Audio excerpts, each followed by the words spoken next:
एक संत, एक साधु, सन्यासी, तपस्वी, साधक, उपासक, पक्का शिव भक्त, पक्का भगवान का उपासक, संत, साधु, सन्यासी, तपस्वी, तप करने वाला, साधना करने वाला, कोई संत, कोई महात्मा, कोई भी होगा ना, स्त्री को मां कहकर संबोधित करता है।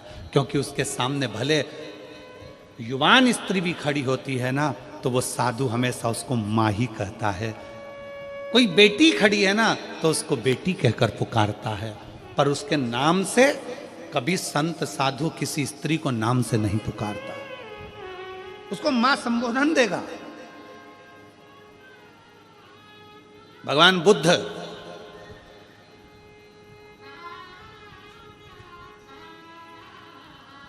बुद्ध जब अपने परिकरों ने कह दिया क्या आप भिक्षा आपके दरवाजे से भी मांग सकते हो, गौतम बुद्ध अपनी धर्म पत्नी के दरवाजे पर पहुंच गए।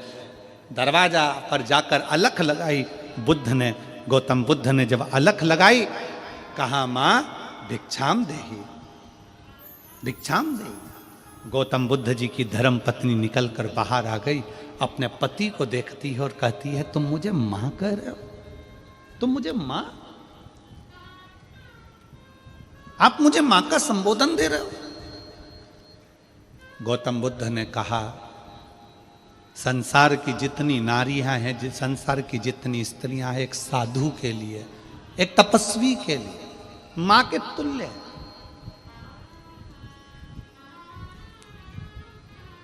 वो माता के तुल्य है, मां के तुल्य है। और तुम मेरी माता हो।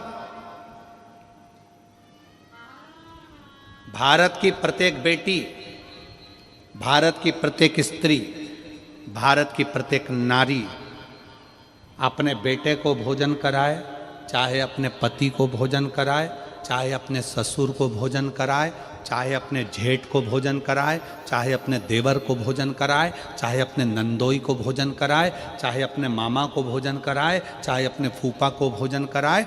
जिस समय पर घर की स्त्री भोजन परोसती है, जिस समय पर घर की स्त्री भोजन बनाती है, चाहे वे बेटी हो, चाहे वो बहू हो, चाहे वो माँ हो, घर की स्त्री जब भोजन बनाती है, भोजन परोसती है, उस समय पर वो पत्नी नहीं रहती है, उस समय पर वो एक माँ का स्वरूप हो जाती है, अन्नपूर्णा का स्वरूप हो जाती है।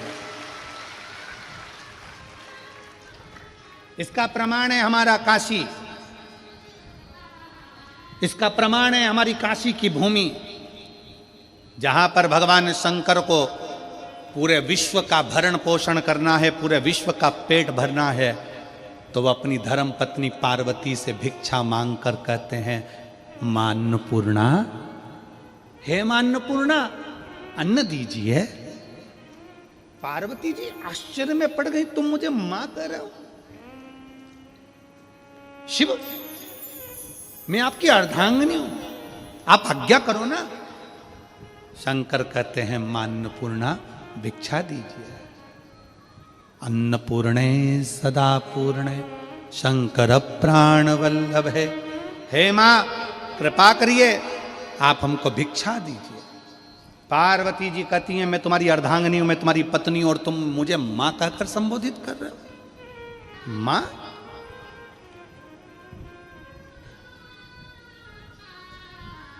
शंकर जी कहते हैं जिस समय पर स्त्री अपने पति को भोजन देती है, जिस समय पर स्त्री अपने पति को अन्न का भाग देती है, जिस समय पर स्त्री अपने पति को भोजन कराती है, उस क्षण प्रत्येक संसार की स्त्री मां बन जाती है, अन्नपूर्णा बन जाती है।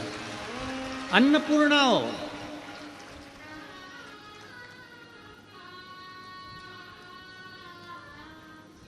माता भिक्षाम देई, भिक्षा दीजिए। माता भिक्षाम देई, भिक्षा दीजिए।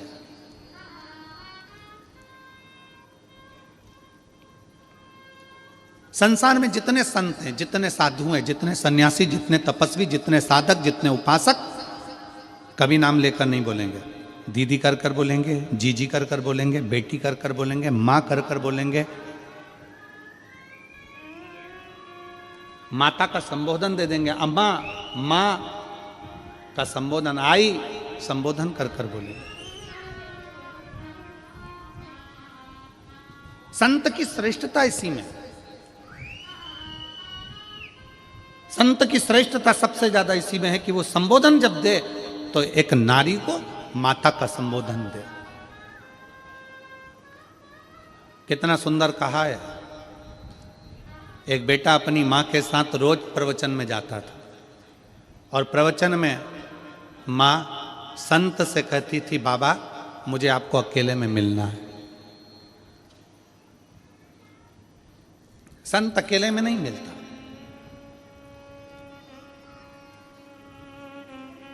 स्त्री रोज कहती है, बाबा मुझे तुमसे अकेले में मिलना है, महाराज मेरे को तुमसे अकेले में मिलना है। संत मना कर देते, हम नहीं मिले। एक दिन बेटे को गुस्सा आ गया और बेटे ने कह दिया, बाबा जी आप सबसे मिलते हो, मेरी माँ से क्यों नहीं मिलते? कहा, बेटा तुम्हारी माता मुझसे अकेले में मिलने को कहती है, मैं अकेले में नहीं मिलना चाहता। तो अकेले में मिलने में दिक्कत क्या है? संत ने कहा, एक काम करना, कल तुम अपनी माता का एक कपड़ा, जहां पर मेरे कपड़े सूख रहे हैं उस कपड़े के पास में लाकर अपनी माता का एक कपड़ा डाल देना। तुम्हारी माता का एक कपड़ा लेकर आना, जहां मेरे कपड़े सूख रहे हैं उन कपड़ों के पास में माता का कपड़ा डाल देना। बेटा गया, माँ का कपड़ा उठाकर लाया और जहां संत के कपड़े सूख रहे थे एक डोरी पर, उसी के पास में माँ का कपड़ा डाल दिया। प्रवचन चालू हुआ, सब लोग कथा में आए। एक का ध्यान चले गया संत के कपड़े पर, उसने दूसरे को कोनी मारकर कहा कि संत के कपड़े के पास में स्त्री का कपड़ा। दूसरे ने तीसरी से कहा, संत के कपड़े के पास में स्त्री का कपड़ा। तीसरे ने चौथे से कहा, पूरे नगर में बात फैल गई कि ये महाराज अच्छा नहीं है, स्त्री का कपड़ा इसके कपड़े के पास में है, मतलब इसका संग स्त्री के साथ है। सब कथा छोड़ छोड़ कर चले गए। अकेले महाराज वो बच्चे को जाता हुआ देखा तो महाराज ने बुलाकर कहा, देख बेटा, तेरी माँ का केवल एक कपड़ा मेरे कपड़े के पास में आया तो लोगों की दृष्टि बदल गई। अगर तेरी माँ से मैं अकेले में मिल लेता तो लोगों के विचार बदल जाते हैं। संत, साधु, सन्यासी, तपस्वी, साधक, उपासक, जितने बड़े बड़े तपस्वी होते हैं ये स्त्री से दूरी बनाकर संबोधन देंगे तो माता का संबोधन देंगे, ए मेरी जीजी हो, ए मेरी बेटी हो, ए मेरी माता हो, मां का संबोधन।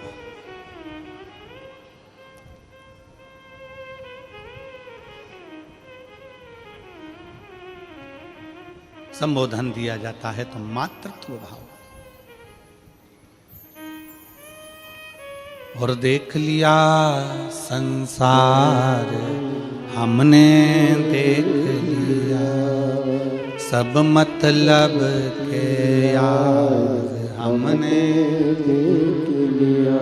झूठे नाते झूठे रिश्ते, झूठे नाते झूठे रिश्ते, अरे झूठा है संसार हमने देख लिया, सब मतलब के यार हमने देख लिया।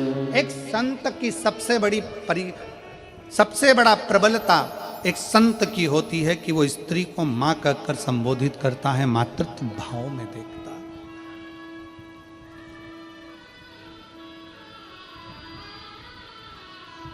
एक संत की सबसे बड़ी प्रबलता होती है वो भोजन को बहुत अधिक मात्रा में नहीं पाता, त्याग की भावना होना चाहिए। त्याग की भावना। उपास करते हो आप लोग? कोई सा भी उपास करते हो? कभी महीने, 4 महीने, 6 महीने, 1 साल में कोई सा उपास रखते होगे? अरे हाथ तो हिलाओ जरा, सही है? रखते हो सब लोग? रखो जरा। खाते ही खाते हो कि भूखे भी रहते हो? जम के बोलो जरा। थोड़ा भूखे रहते हो। भजन दबाकर करो, पर भोजन दबाकर मत करो। शास्त्र कहता है भजन दबाकर करो, भजन जितना कर सकते हो करो, पर भोजन दबाकर नहीं करो। जो दबा दबा कर खाता है वो एक दिन दवा खाने चला जाता है। दवा खाने जाता ही कौन है? जो ज्यादा दबा के खाता है। जो मिल जाए, इसने बिस्कुट दिया वो खा लो, टॉफी मिल गई वो खा लो, कोई खिचड़ी बांट दिया वो खा लो, चावल मिल गया वो खा लो, पूरन पोली मिल गई वो खा लो, रोटी मिल गई वो खा लो, पापड़ मिल गया वो खा लो, जो ला कर दे वो सब खा लो। खूब दबा दबा कर जो खाता है वो एक दिन दवा खाने चला जाता है। दवा खाने जाता ही कौन है? जो दवा दबा के खाता है। इसलिए खाने पर कंट्रोल होना चाहिए। थोड़ा सा बहुत ध्यान दे। भजन दबा कर करो, भजन जितना कर सकते हो करो, पर भोजन दबा कर मत करो। भोजन को थोड़ा सा दूरी बना करो। पर हमारे यहां तो बड़ी विचित्र बात है। कई लोग ऐसे भी हैं, चाय पीने बैठते हैं, अभी 5 मिनट पहले कोई के साथ बैठ कर पी थी और 5 मिनट बाद कोई दूसरा आ गया तो आन दो, फिर पी गए, फिर कोई आ गया, और काका जी कैसे हो, जा बेटा चाय बना ले। और मेहमान के लिए चाय आई और काका जी के लिए नहीं आई तो मुंह फूल गया। हमारी कहां? मौसा जी आ गए, मौसा जी किसी से मिलने के लिए, फिर कोई आ गया, फिर कोई आ गया, फिर पापा जी अभी तो आपने चाय पी थी, पिताजी अभी तो आपने चाय पी थी, फिर कोई आ गया, फिर चाय, फिर चाय, फिर चाय। आन दो, आन दो, आन दो। शाम के 7 बजे फिर पेट में एसिडिटी होन दो, होन दो, होन दो, होन दो।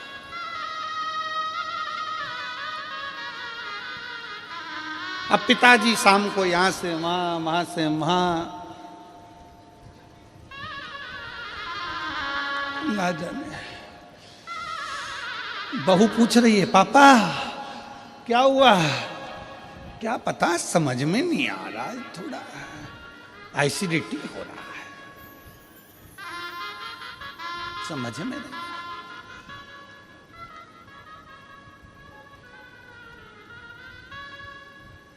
2 बजे रात तक अच्छे से सोया, 2 बजे के बाद फिर जाग गया। पत्नी ने पूछा क्या हो गया, एकदम उठ के बैठ गए? पता नहीं, दबा दबा कर खाया, इसलिए अब पेट भी दबाना पड़ रहा है, खूब दबा। थोड़ा कंट्रोल, थोड़ा कंट्रोल बहुत जरूरी है। अपनी इंद्रियों पर संयम करना बहुत जरूरी है। जब आप और हम अपनी इंद्रियों को संयमित करेंगे तो ये निश्चित है व्रत का फल मिलता जरूर है। जो उपास कर रहे हो उसका फल मिलेगा। संसार की प्रत्येक, तो जहां नेध्रु मुनि, नेध्रु ऋषि, जिनके सामने शारदा आकर खड़ी हो जाती है, नेध्रु ऋषि,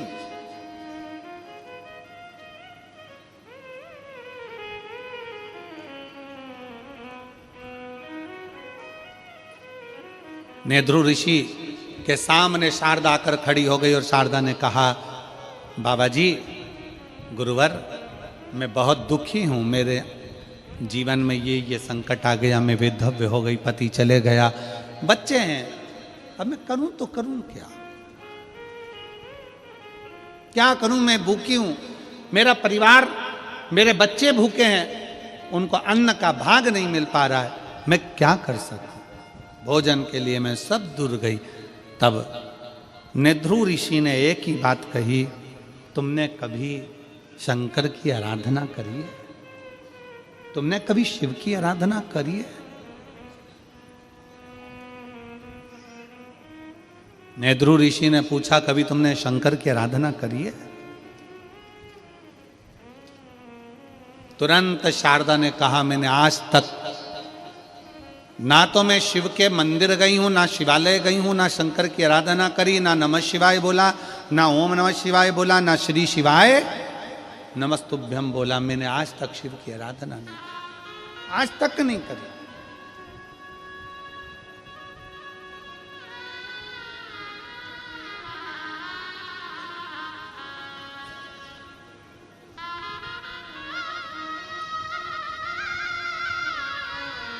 क्या तुम्हें किसी ने बताया नहीं? क्या तुम्हें कोई बताता नहीं है कि शंकर की आराधना का फल क्या है? मेरी जितनी जीजियां बैठी हैं, मेरे जितने जीजा बैठे हैं, जितनी मेरी बेटियां बेटाएं, जितनी मेरी माताएं यहाँ बैठी हैं, जितने मेरे भाई बैठे हैं, उनसे एक निवेदन करूंगा कि आपके घर के पास में आपका कोई रिश्तेदार अगर दुखी है, तकलीफ में है, तो उसको एक बात जरूर कहा करो कि तू शंकर जी के मंदिर में जाकर एक लोटा जल चढ़ाना प्रारंभ कर, मंदिर में साफ सफाई करना प्रारंभ कर, बाबा तेरे को देगा, बाबा तेरे को देगा।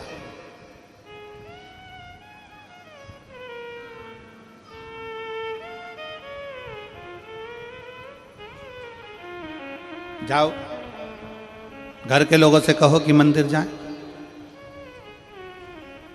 पर कई लोग ऐसे हैं जो पक्के में मूर्ख हैं, उनको कितना ही सिखा लो तो भी वो भगवान की शरणागति ग्रहण नहीं करते।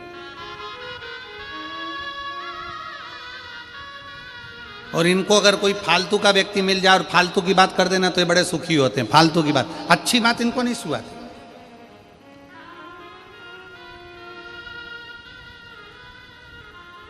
और कई लोग ऐसे हैं जो अपने विचार से नहीं चलते, दूसरे के विचार से चलते। दूसरे ने ऐसा कह दिया, दूसरे ने ऐसा बोल दिया, और बोलते से ही वो दूसरे के विचार में आकर कुछ भी बोल दिया। किसी ने एक कह दिया, वो व्यक्ति ऐसा है, कान में भर दिया, भरा, फूंक मारी, उसने वैसा बोलना चालू कर दिया। कई लोग, वो दो हैं, वो कहते हैं ना, संख और मूर्ख। कौन कौन? शंख और मूर्ख। ये अपने आप कुछ नहीं बोलते, इनमें फूंक मारो तो बोलते। मूर्ख भी ऐसा होता है, उसको कोई कुछ बोल देगा ना, वो बैठे हैं ना, वो रामकिशन जी बैठे हैं ना, वो रामाधर जी बैठे हैं ना, वो व्यक्ति ऐसा है ना, बस मूर्ख के कान में भर दिया कि वो व्यक्ति वैसा है, तो वो पूरे गांव में डोंडी पीटता फिरेगा, वो व्यक्ति वैसा है, मैंने तो सुना है वो व्यक्ति वैसा है। मूर्ख है ना, अपने मन से सोचा नहीं। कभी तो रामाधर से मिला, कभी तो राम स्वरूप से मिला, कभी उस व्यक्ति से मिला, कभी उस व्यक्ति से तेरा पाला पड़ा नहीं। उसको पहले आजमाओ तो कि कैसा है। पर किसी ने कह दिया कि वो व्यक्ति वैसा है तो तुमने वैसा मान लिया। शंख कैसा होता है? शंख अपने आप नहीं बजता, शंख में फूंक मारेगा दूसरा तो बजेगा। और ज्ञानी पुरुष का लक्षण क्या है? ज्ञानी पुरुष का लक्षण होता है वो थोड़ी सी फूंक से बिलखता नहीं है, क्रोधित नहीं होता, चिल्लाता नहीं। कई कई मूर्ख होते हैं। पत्नी ऑफिस में जा रही है, ड्यूटी जा रही है, काम कर रही है, नौकरी कर रही है, घर में बच्चों को संभाल रही है, भोजन करा रही है, और कई कई पतियों को कोई दोस्त ऐसे मिल जाते हैं फूंक मारने वाले, जो ये फूंक मार देते हैं, भैया हमने तो देखा था कि वो वहां पर बैठी हुई थी, हमने देखा था वो वहां बैठा हुआ था, फूंक मार दी। अब तुम चतुर हो कि मूर्ख हो, तुम पर निर्भर करता है। आप अपने पति पर शंका कर रहे हो, दूसरे के कहने पर मूर्खता है। आप अपनी पत्नी पर शंका कर रहे हो, दूसरे के कहने पर मूर्खता है। आप अपने परिवार पर शंका कर रहे हो, दूसरे के कहने पर मूर्खता है। चतुरता उसको कहते हैं जो बोलने वाले से भी कह दे तू चुप रहे, मैं मेरी पत्नी को, मेरे अपने पति को, मैं अपने परिवार को अच्छे से जानता हूं, मुझे मालूम है कि मेरा परिवार क्या है, तू चुप रहे। इसको चतुरता कहते हैं। किसी ने फूंक मारी और तुम बजना चालू हो गए, किसी ने कुछ बोला और तुमने बुराइयां देखना प्रारंभ कर दी, ना ना ना, इसको श्रेष्ठता नहीं कहे।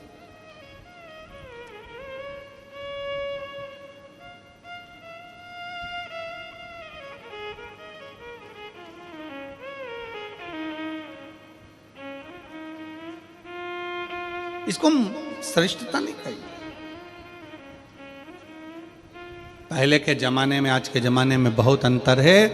पहले के लोग कहते थे मैं तुम्हारे लिए जान दे दूं, जान बोलो तो सही। आज का जमाना ऐसा है कि अगर वक्त पड़े तो मैं तुम्हारी जान ले लूं, दूं तो नहीं।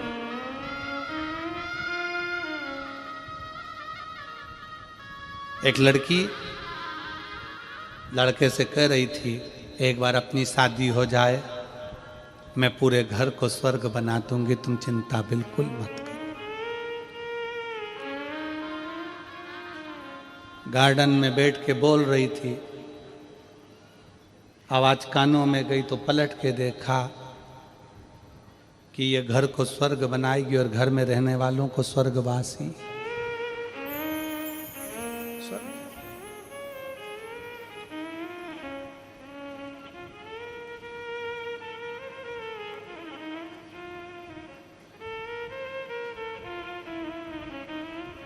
तुम्हारे घर में एक आध बड़ा फंक्शन हो ना, 25-50 मेहमान आए हो, बहुत सारे रिश्तेदार आए हो, और तुम्हारी कोई जिससे बहुत अच्छी पटती हो और वो तुमसे कह दे मैं तो तेरे लिए कुछ भी कर सकता हूं, मैं तेरे लिए कुछ भी कर सकती हूं, तुम बोलो तो बस एक बार, मैं तुम्हारे लिए सब कुछ कर सकती हूं, सब कुछ कर सकती हूं। जो तुमसे बोले ना मैं सब कुछ कर सकती हूं, उसको फोन लगा के बोल दो बर्तन पड़े हैं मांज देगी, पड़े हैं बहुत सारे, सब कुछ कर सकती, मैं तो प्राण दे दूं ना।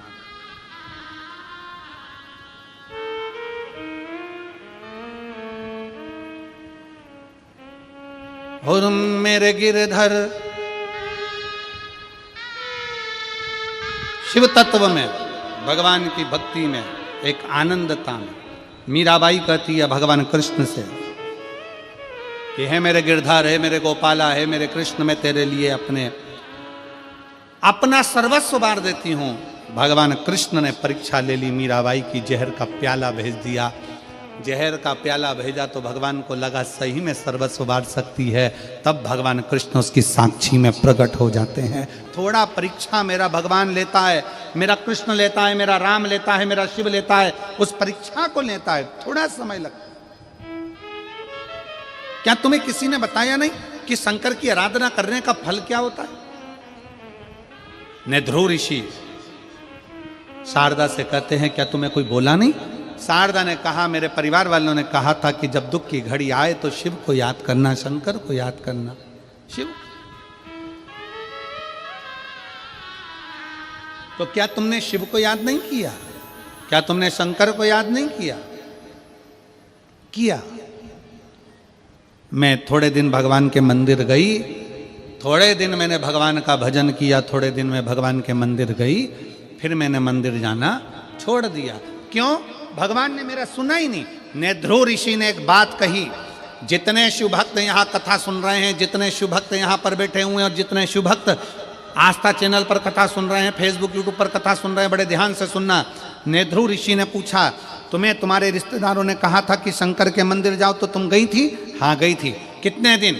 थोड़े से दिन। फिर क्यों नहीं गई? मेरा मन नहीं लगा। क्यों? भगवान ने मेरी बात नहीं मानी, इसलिए मैंने मंदिर जाना छोड़ दिया। मैं मंदिर जाना छोड़ दी, मैं कथा जाना छोड़ दी, मैं भजन करना छोड़ दी। क्यों? भगवान ने मेरी सुनी नहीं। नेध्रु ऋषि ने कहा ओ मेरी माँ, बच्चा गर्भ में रहता है तो कितने महीने रहता है? जम के बोलो जरा, कितने महीने? 9 महीने। नेध्रु ऋषि ने कहा एक बच्चे को भी स्वस्थ जन्म लेने में 9 महीना लगता है, और दुनिया के लोग ये सोचते हैं कि हम 2 महीने से जल चढ़ा रहे हैं और भगवान हमारी सुन ले। 9 महीने में बच्चा पूर्ण जन्म लेता है, तो भगवान पर भरोसा भी कम से कम 9 महीना तो करो कि भगवान कुछ देगा। पर आज का जमाना ऐसा हो गया कि कोई ऐसा महाराज मिल जाए जो हमको ऐसी भभूति दे दे और ऐसे पटके और नीचे से सोने के हंडे निकल जाए। तो ऐसा हंडा निकालने वाला महाराज हो तो हमको भी बता दो, हम भी तुम्हारे साथ चलेंगे हाले कोसा से डायरेक्ट, कि ये सब भभूत फेंको, सामान फेंको और नीचे से सोने के हंडे निकल जाए। शिव महापुराण की कथा कहती है, शंकर भगवान का चरित्र कहता है, अपनी मेहनत, अपनी लगन, अपना कर्म, अपना परिश्रम व्यक्ति को आगे लेकर जाता है, ऐसे फेंकने से हंडा नहीं निकल जाता। अपनी मेहनत से जाइए। एक पत्र है,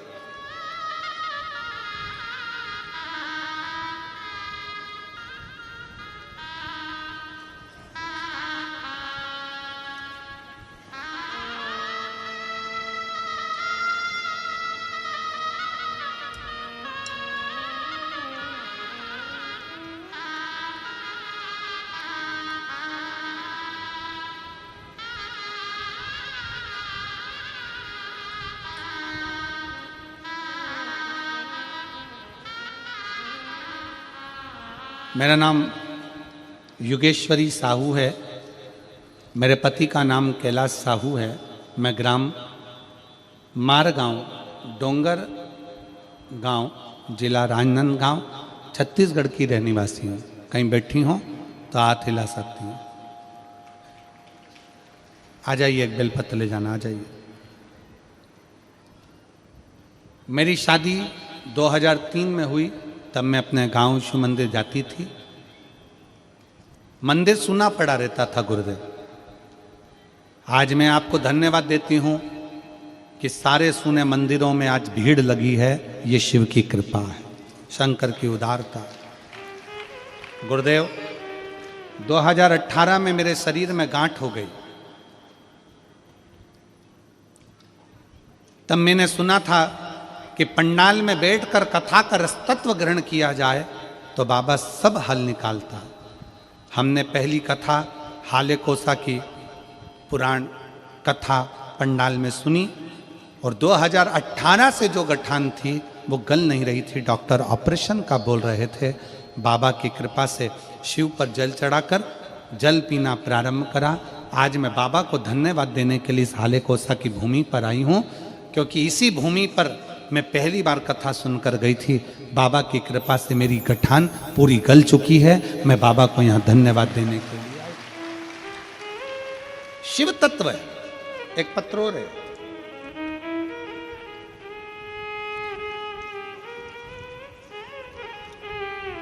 मैं चित्रा सोनवानी, प्रधान पाठक, मैं ग्राम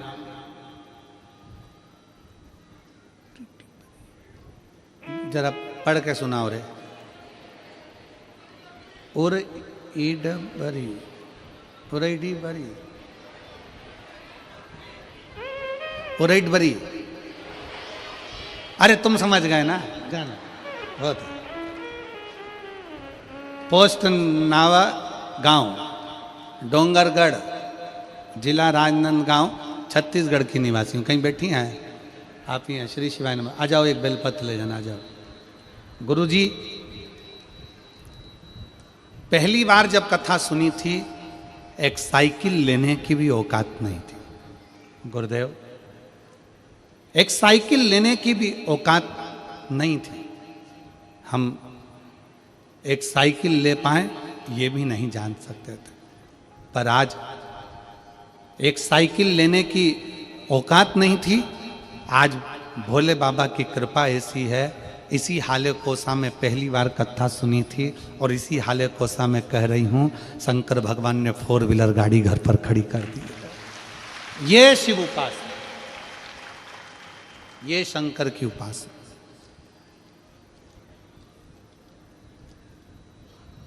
एक लाइन अच्छी लिखी है कि भोलेनाथ दया करना, मैं तेरे भरोसे, मेरे बाबा दया करना, मैं तेरे भरोसे, ना घर के भरोसे हूँ, ना परिवार के भरोसे हूँ, ना घर के भरोसे हूँ, ना परिवार के भरोसे हूँ, मेरे बाबा दया करना, मैं तेरे भरोसे, भोले बाबा दया करना, मैं तेरे भरोसे। हम उसके आश्रित हो।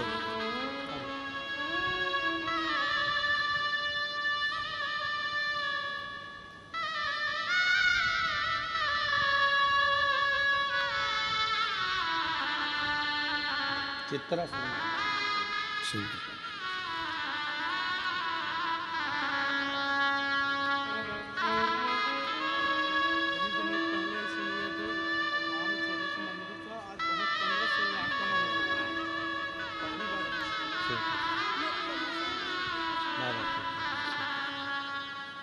शिव तत्व है शंकर।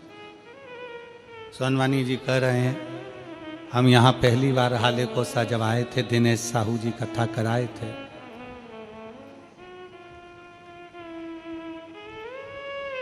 दिनेश साहू के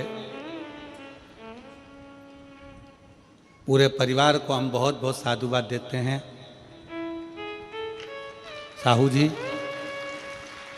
आपके पूरे परिवार को साधुवाद है, बहुत बहुत धन्यवाद। ना जाने कितनों के चेहरे पर ये शिव महापुराण की कथा प्रसन्नता देती है, उसका पूरा फल आपके परिवार को प्राप्त होता है। ये शिव तत्व, ये शिव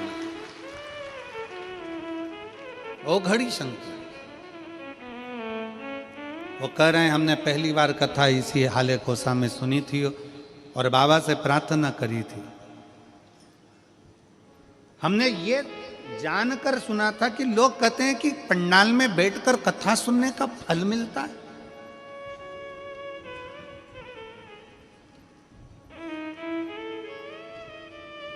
और फिर वही वाली बात आ गई। देखिए नेध्रु ऋषि ने शारदा से कहा कितने दिन तुमने जल चढ़ाया, कितने दिन तुमने शंकर की आराधना करी।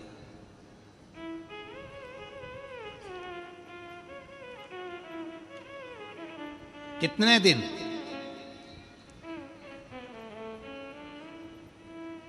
कितने दिन तुमने शिव की आराधना करी, कितने दिन तुमने जल चढ़ाया। शारदा कहती है मैं तो थोड़े से 8, 10, 12 दिन गई, फिर मेरा मन नहीं लगा, भगवान मेरी सुनी ही नहीं। नेध्रु ऋषि ने कहा गर्भ में जो बच्चा होता है वो भी 9 महीना लेता है तब जन्म लेता है। कोई बच्चा जल्दी जन्म ले लेता है तो वो बीमार पड़ा रहता है, फिर वो ठीक होने में समय ले लेता है। इसलिए अगर भगवान तुम जल चढ़ा रही हो, रोज मंदिर जा रही हो, रोज कथा में जा रही हो, कथा श्रवण कर रहे हो, और अगर भगवान तुम्हारी अर्जी, भगवान तुम्हारा पत्र, भगवान तुम्हारी बात नहीं सुन रहा, थोड़ा समय लग रहा है, भगवान तुम्हारा दुख नहीं काट रहा, थोड़ा समय लग रहा है, तो चिंता मत करना, जरूर मेरा बाबा तुम्हें स्वस्थ कुछ ना कुछ देना चाहता है जो अच्छा हो। जल्दी में दे देगा, जल्दी दे दिया और बाद में तकलीफ आ गई तो क्या मतलब। इसलिए थोड़ा रुक कर, आपका काम है मंदिर जाना, आपका काम है भगवान का भजन करना, आपका काम है भगवान का कीर्तन करना, आपका काम है भगवती स्मरण में डूबना, जाते रहो।